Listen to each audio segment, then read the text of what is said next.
I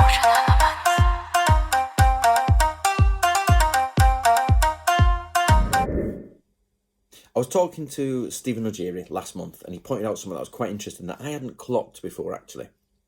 And he said that as far as he's concerned, there's only one Ninja manual in woodblock print, and I agree. As far as I'm concerned, there is only one one Ninja manual in woodblock print, and that's the Gunpo Jyoshu. And it's not wholly a Ninja manual; it is a collection of military knowledge, but it has one of the largest collections of shinobi knowledge in there. Now, why is this interesting? Because it shows that some people say that the Ninja manuals were written to make money, to make money, and they were a bit made up because they made money. Well, if they were done like that, why were they not woodblock printed, for a start? Second, it shows that most of the manuals were kept secret and passed on by transcription only.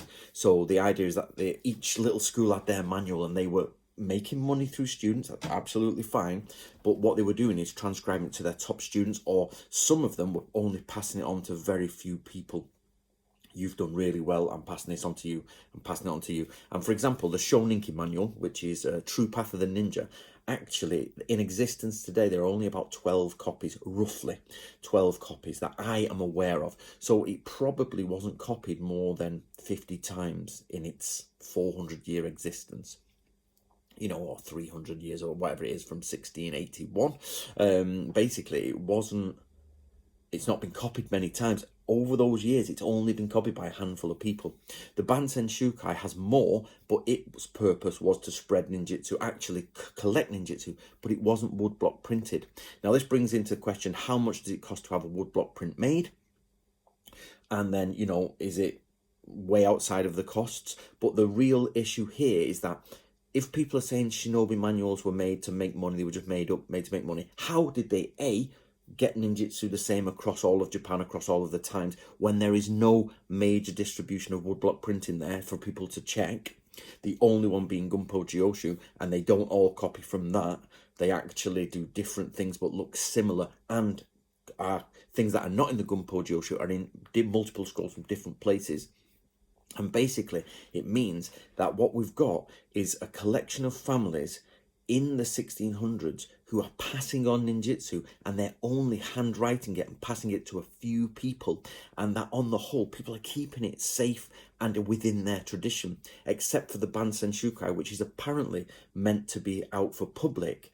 By public, I mean it's not such a secret manual, but we know that within a few decades of the author's death, people are starting to write oaths to say, we'll keep it secret, we'll keep it secret. So somebody has taken control of what was technically a public manual and pulled it back and made it only secret for them. So what it shows is that there is a definite trend for ninja manuals to be secret, and it's not the idea of making money. That doesn't mean that money wasn't made from them. Of course, the 1600s was rife with people making money out of their manuals. Not in a sort of greedy way, let's create something and make a load of cash this Christmas, but more a case of, we have to survive, we've got these skills, we'll teach people, we'll teach farmers, we'll teach lower class people, we'll become really good and famous, keep our scrolls secret and teach other people who come in, other samurai who will pay us decent cash, spawn duelics. It was basically, the dojo culture starts in around 1600s when war is over.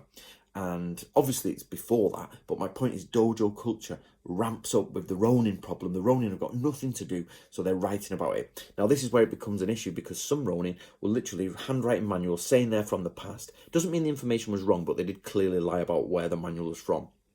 And then they actually had them woodblock printed, and it brought people to their dojo or to their lineage and wanted to train with them, because it's like Kuden. You always hear Kuden, and you're like, yes, of course, because you've got to pay the old boss to find out what the Kuden is, basically. So I want this video to go around the ninja community, and I want you to create a discussion on why are there absolutely no woodblock prints of whole ninja manuals that we are aware of, except for 3 volumes inside a multi-volume set of Gunpo Jyoshu, which was written by a high-ranking retainer next to Tokugawa, who then it becomes published later on after it is written. It's like 30 or 40 years after it's written, it's published. Possibly after the author dies, we don't know. But someone somewhere decided to put the cash up and woodblock print this. If they hadn't have done, there would be 0 ninja manuals. And they didn't put the cash up to get a ninja manual out. They put the cash up to get a military manual up. And just a slice of it has got Shinobi in it. They didn't say, oh, Shinobi manual. Otherwise, they'd have just done the Shinobi manual. So in essence, there are no ninja manuals purposely woodblock printed to push ninjutsu out there. None. There's only an incidental inclusion of one in a more famous, military section. So what we have here is a little message from the past that shows us actually ninja manuals were sacred, they were kept safe, they were praised, they were passed on to only a few students. Maybe those students paid a lot of money to get them, maybe they weren't good enough, but still it was only hand transcribed down.